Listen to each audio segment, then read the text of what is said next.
des fromages avec une fine ligne cendrée au centre du fromage. Ça nous fait plaisir de vous accueillir sur le site de la laiterie Charlevoix. C'est une première édition de la Foire des terroirs qu'on espère rééditer pour de nombreuses années. Votre réponse en grand nombre nous encourage à le faire. L'hiver dernier, avec l'équipe de production, avec Dominique, on s'est assis, on a commencé à réfléchir à un type de fromage, un nouveau produit pour la région, un nouveau produit pour l'entreprise.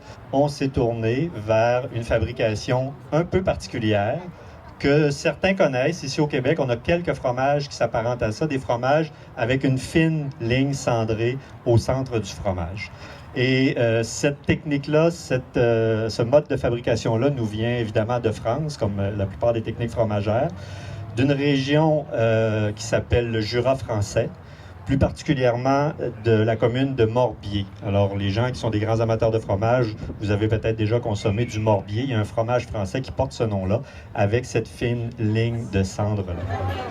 Pourquoi la ligne de cendre et pourquoi ce type de fabrication-là?